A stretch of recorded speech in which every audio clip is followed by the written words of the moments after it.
आज हम शुरू करने लगे हैं चैप्टर नंबर 16। चैप्टर नंबर 16 का टाइटल है सपोर्ट एंड मूवमेंट।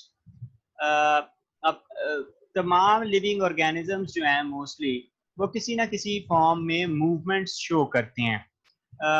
एनिमल्स के केस में ये मूवमेंट्स बड़ी वाज़े होती हैं। वो लोकोमोशन कर सकते हैं। लोकोमोशन से मुराद है कि एक जगह से दूसरी जगह पे मूव करते हैं और आम तौर पर फूड की खातिर खुराक हासिल करने के लिए एक जगह से दूसरी जगह जाते हैं, या अगर कोई दूसरा एनिमल आपको फूड बनाना चाहता है तो उससे बचने के लिए, किसी शिकारी से बचने के लिए मूव करते हैं।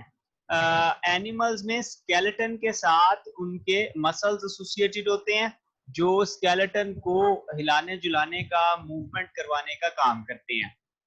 उसके मुकाबले में प्लांट्स के केस में ग्रेविटी के अगेंस्ट सपोर्ट चाहिए होती है। प्लांट्स जो है वो उस तरह से वाजे मूवमेंट्स शो नहीं करते, लेकिन इस चैप्टर में आगे चल के हम देखेंगे कि प्लांट्स की मूवमेंट्स एक जरा डिफरेंट स्केल पे होती हैं, उस तरह तेजी से नहीं होती, लेकिन बहरहाल किसी ना किसी फॉर्म में थोड़ी बहुत मूवमेंट वो शो करते हैं। फिर दूसरी तरफ सपोर्ट चाहिए होती है लिविंग ऑर्गेनिजम्स को ग्रेविटी के अगेंस्ट, जमीन के ऊपर खड़ा रहने के लिए। तो उसके लिए प्लांट्स के अंदर दो स्पेशल किस्म के टिश्यूज हैं, इनको हम कहते हैं कॉलनकाइमा और स्क्लेरेनकाइमा। ठीक है, इनके बारे में डिटेल आगे हम देखते हैं। इसके मुकाबले में एनिमल्स के अंदर स्केलेटन और कार्टिलेज पाया जाता है। स्केलेटन पाया जाता है कार्टिलेज का या बोन्स का। ठीक है, दो तरह का स्केलेटन हो सकता है, इसके अलावा भी और स्केलेटन होते हैं, तो वो हम आगे डिटेल में देखेंगे। तो पहले हम बात करेंगे सपोर्ट की, फिर हम देखेंगे सपोर्ट प्लांट्स में कैसे होती है और फिर एनिमल्स में कैसे होती है, और उसके बाद हम बात करेंगे मूवमेंट्स की, और वो भी हम देखेंगे कि प्लांट्स में कैसे होती हैं और एनिमल्स में कैसे होती हैं। ठीक है जी। तो प्लांट्स के अंदर जो है हमने बात की है कि बहुत ज्यादा कॉम्प्लेक्स ऑर्गन्स या ऑर्गन सिस्टम्स नहीं पाए जाते। ठीक है, चंद एक मखसूस किस्म के ऑर्गन्स मौजूद हैं और वही मोस्टली लाइफ के सारे फंक्शंस परफॉर्म करते हैं। ठीक है, तो तीन तरह के मेन ऑर्गन्स हैं, रूट, स्टेम और लीव्स।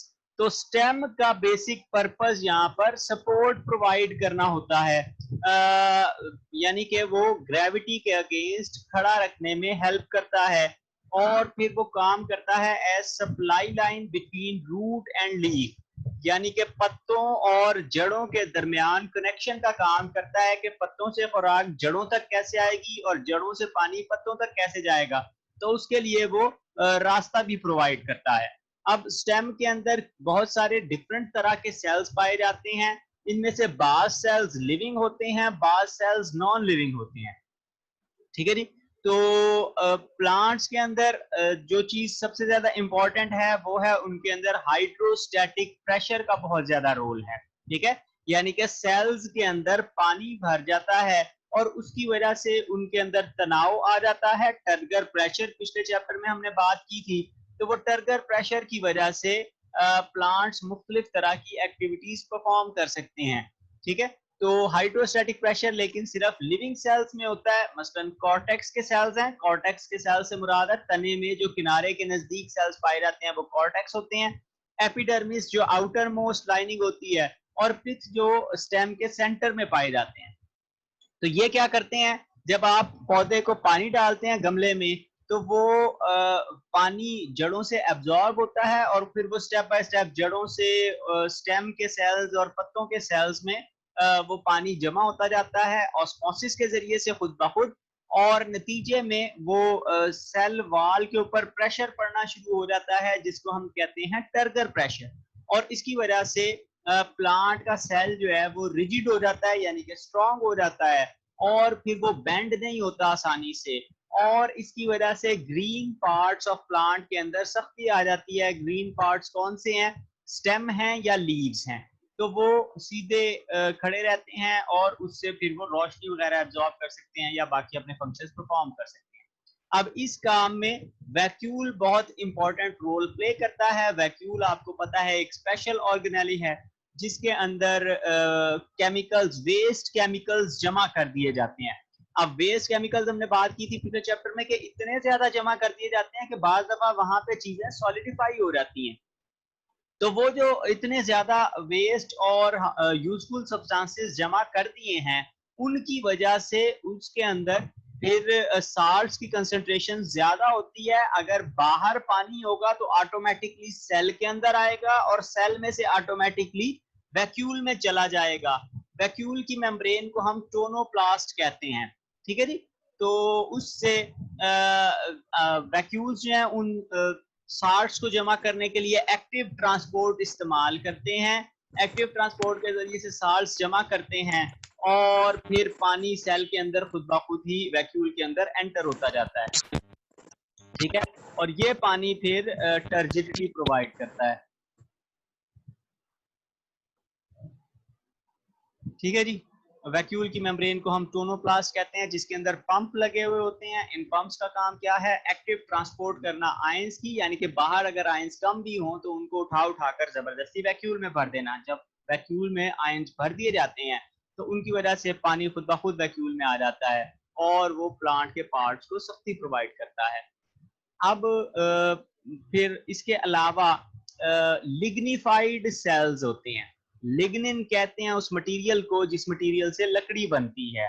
तो लिग्निफाइड सेल्स यानी कि लकड़ी जिन सेल्स में जमा हो जाए, तो ये वाले सेल्स भी स्पेशलाइज्ड होते हैं सपोर्ट प्रोवाइड करने के लिए, ठीक है। प्लांट को सपोर्ट देते हैं। सपोर्ट किस लिए? ग्रेविटी के अगेंस्ट सपोर्ट चाहिए और विंड के अगेंस्ट सपोर्ट चाहिए। यानी कि जमीन के ऊपर एक तो मतलब कि आप दरख्त आपने देखा होगा, अगर कभी किसी ने दरख्त काटा है या कटवाने में हेल्प की है तो आपको पता होगा कि वो जो दरख्त का जो मतलब कि अगर कोई टहनी उसकी बड़ी सी काटे तो उसका अच्छा खासा वजन होता है, इतना ज्यादा होता है कि वो उठाया नहीं जाता। लेकिन उसके बावजूद अगर वो तने ने, वो बारीक से तने ने उसको सहारा दे के उठाया हुआ है तो जाहिर है उसके अंदर कोई ना कोई ऐसी स्ट्रेंथ प्रोवाइड करने वाली चीज है जिसने उसको इतना ऊंचा उठाया हुआ है। तो वो जो सपोर्ट प्रोवाइड कर रहे होते हैं वो एक्चुअली लिग्निफाइड सेल्स होते हैं। अब दो तरह के इंपॉर्टेंट सेल्स हैं, कॉलन कायमा सेल्स हैं। कॉलन कायमा सेल्स एक्चुअली अलाइव सेल्स होते हैं, ठीक है। यानी कि ये जिंदा हैं, अभी तक इनकी डेथ नहीं हुई है और ये पाए जाते हैं कॉर्टेक्स में। कॉर्टेक्स पहले भी वर्ड यूज कर चुके हैं हम किडनी की केस में।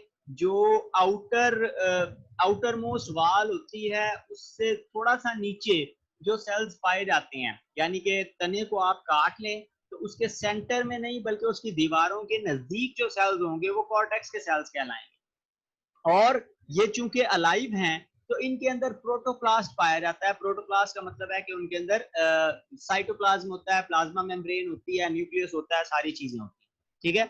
और इनके अंदर सेल वॉल होती है, लेकिन सेल वॉल में से सिर्फ प्राइमरी सेल वॉल होती है। प्लांट्स के अंदर आपको पता है कि 3 तरह की सेल वॉल्स पाई जाती हैं। एक सबसे पहले जो बनती है उसको मिडल लमेला कहते हैं, फिर उसके बाद प्राइमरी वॉल बनती है और फिर सेकेंडरी वॉल बनती है, ठीक है। तो सेकेंडरी वॉल प्लांट के तमाम सेल्स में नहीं होती, कुछ तरह के सेल्स में होती है। तो इन सेल्स में, कोलोनकाइमा सेल्स में सिर्फ प्राइमरी सेल वॉल मौजूद है और प्राइमरी सेल वॉल के अंदर एंगुलर थिकनिंग्स होती हैं। एंगुलर थिकनिंग से क्या मुराद है? आपने कभी शादी पे वलीमे में आप गए हों तो आपने देखा होगा कि वहां पे मेजें रखी होती हैं और फिर कुर्सियां लगाई होती हैं। तो वो जो मेज लगाए हुए होते हैं वो उनमें आपने देखा होगा कि उनकी टांगें फोल्डेबल होती हैं और जब उनकी टांगें सीधी कर दी जाती हैं तो एक वो तिरछी सी उसके अंदर पतरी लगी हुई होती है, जिसको सीधा कर दिया जाए तो फिर टांगें फोल्ड नहीं होती, ठीक है। तो वो एंगल सा बना हुआ था, यानी कि मेज और उसकी टांग में 90 डिग्री का एंगल है और दोनों के अक्रॉस वो एक डायगोनल बना हुआ होता है, एक ट्राइंगल सी बन जाती है और वो एक और पतरी वहां पे लगाई हुई होती है जिसकी वजह से फिर टांग मुड़ती नहीं है, ठीक है। तो उसको कहते हैं एंगुलर थिकनिंग और वही काम यहाँ पे भी किया हुआ होता है। जो सेल है, सेल में जहां पे भी बेंड हो रही है वहां पर फिर वो ये थिकनिंग होती है, यानी कि वहां पे कुछ एक्स्ट्रा मटेरियल जमा कर, तो एंगुलर थिकनिंग्स होती हैं। यानी कि जिस तरह जो कॉर्नर वाले इलाके हैं वहां पे एक्स्ट्रा सीमेंट वगैरह लगा के उस इलाके को पक्का किया हुआ होता है ताकि यहाँ से वाल पिचक ना जाए या बैंड ना हो जाए, ठीक है। तो इनके फिर ग्रुप्स बने हुए होते हैं कॉलन कायमा सेल्स के, या स्ट्रैंड्स बने हुए होते हैं, यानी कि लंबे से गट्ठे बने हुए होते हैं सिलेंडर्स की फॉर्म में। और ये फिर सपोर्ट प्रोवाइड करते हैं young parts of the plant के अंदर, ठीक है। मसलन ग्रीन स्टेम है, या जो ग्रीन छोटी सी कोई टहनी है, या पत्ते की जो डंडी होती है, या फूल की डंडी, तो इन चीजों के ऊपर सपोर्ट प्रोवाइड करने के लिए कॉलन कायमा सेल्स हेल्प करते हैं। और ये सरफेस ऑफ स्टेम के बिल्कुल नीचे पाए जाते हैं। यहाँ पे आपको काट के दिखाया हुआ है, ये गोल पूरा जो है ये स्टेम है, और इस स्टेम में ये उसकी एपिडर्मिस है। और यहाँ पे आप देखें तो एपिडर्मिस के अंदर एक गट्ठा बना हुआ है सेल्स का। ये गट्ठा जो है वो किनारे के ऊपर, जिस तरह आपने देखा हुआ है सरिया देखा है, तो सरिये के ऊपर जिस तरह बाज़ दफा वो धारियां या उसके ऊपर जो है रिंग से बने हुए होते हैं, तो उसी तरह इसके ऊपर भी ये स्पेशल स्टेम के साइडों पे लंबाई के रुख जो है वो धारियां सी बनी हुई होती हैं, ठीक है जी। तो ये फिर इलास्टिक होती हैं, लचकदार हैं, और जूं जूं, क्योंकि ये अलाइव सेल्स हैं, तो जूं जूं प्लांट ग्रो करता जाता है ये सेल्स भी ग्रो करती हैं, इलोंगेट करते हैं, इनकी लंबाई में इजाफा होता जाता है, और ये फिर प्लांट को सपोर्ट प्रोवाइड करते हैं जब तक वो अच्छा खासा बड़ा ना हो जाए, वजनी ना हो जाए। तो यहाँ पे आप देखें तो ये सेल वॉल्स जो हैं, ये इन सेल्स की कोई बहुत ज्यादा मोटी नहीं है। उसके मुकाबले में नेक्स्ट टाइप के जो हमारे सेल्स हैं, इनको हम स्क्लीरन कायमा सेल्स कहते हैं, है, और उसके अंदर काफी मोटी सी दीवार मजीद एक और मौजूद है। ये स्क्लेरन कायमा सेल्स हैं, और इनके अंदर सेकेंडरी सेल वॉल होती है, ठीक है जी। तो ये पाई जाती है मोस्टली जाइलम में। जाइलम कहते हैं लकड़ी को, सॉरी, ये जो आपके वाटर कंडक्टिंग सेल्स हैं, बेसिकली लकड़ी भी, जाइलम मोस्टली वुड जो है आपकी जाइलम पर मुश्तमिल होती है। तो अब ये टफ सेल्स हैं और इनएक्सटेंसिबल हैं, यानी कि इनको मजीद लंबा नहीं किया जा सकता। और ये जिस तरह कंक्रीट में आपने लेंटर डालते हुए देखा होगा या पिलर्स बनाते हुए देखा होगा कि उन पिलर्स के अंदर काफी ज्यादा जो है स्टील या लोहे की रॉड्स लगाई जाती हैं, सरिया लगाया जाता है जो फिर उसको सपोर्ट प्रोवाइड करता है पिलर्स में या लेंटर के अंदर।